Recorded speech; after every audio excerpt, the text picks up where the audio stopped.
that's the way consumer feels inferior complex, especially Asian ladies. That they say, oh, if I buy that cosmetic stuff, clothing, whatever, they feel like it's a status symbol. I would be something similar near to that. It's like controversial marketing. Now that era changed.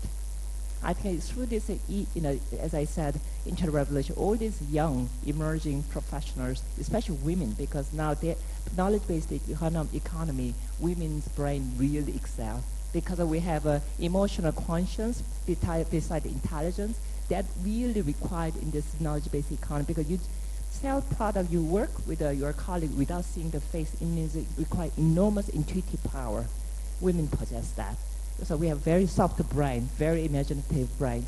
Now women start to earn money. They start to see, wow, before we were like a very passive person, how our beauty can be reflected by man, or how to marry really rich guys, especially in Asia, through the matchmaking, whatever, through all these surgeries, whatever. But that era passé. Women became very proactive, self-reliant, independent. Therefore, we don't have to live for others' image. Then the consumer behavior of women completely changed. I think Asian women became very intelligent. Therefore, now they go more for value-driven, function-driven than just country origin or just a brand name. And thank you very much. Thank you. And another question from the side table, please. How do you react if the dominant currencies like Euro, US get discounted by 40 to 50%, or gets devalued by 40 to 50%? Because there were negotiations taking place between China and US to see that China is devaluing their currencies by 40%. If the US gets adjusted, by valuation adjustments take place, how do you react? How would you, revenues would be impacted? Because who would like to take 40 to 50% differential adjustment is considered necessary. The way I understood the question, correct me if I'm wrong, is what is the impact of major currency fluctuations on the sourcing and also on the marketing of the products that go to market? Around 40 to 50% is expected, because the negotiations are taking place for such differential devaluation.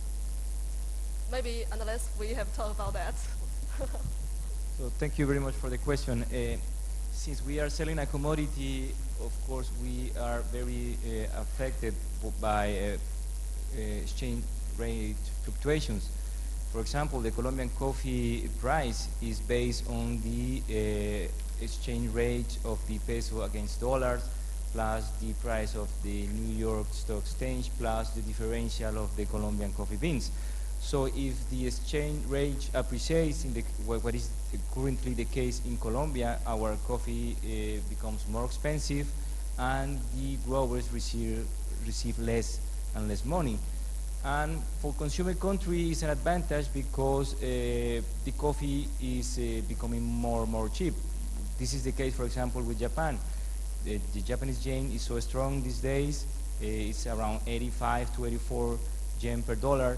So the Japanese consumer are receiving a high quality coffee with paying less money, but the growers are receiving less and less money. So I guess the exchange rate is one of the main issues to tackle with the commodity market today. So for us, we have to hedge the currency. We have some mechanisms that allows the coffee growers to hedge to the currency. We have a coffee fund that protects the growers to currency fluctuations, and I guess that's the way to go, to have a mechanism that allows growers or small producers to have protective measures against currency fluctuations. Thank you. Thank you. As we are really running out of time, so I will hand it back to Jackie for a quick sum up.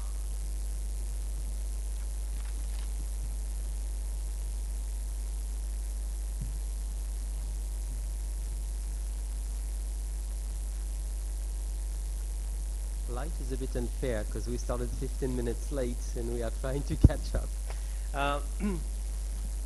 Well, very interesting presentations, and thank you to the speakers, and also, very interesting questions in the audience, and you will see that they addressed a slightly different field.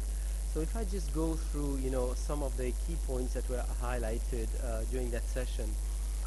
We started with looking at the impact of crisis in terms of, financial implications, and this was, what the first presentation started with, and looking at the responses, which was in fact, talking about organic growth, which was talking about, what are the new procurement systems that can be set in place in order to actually, overcome that situation.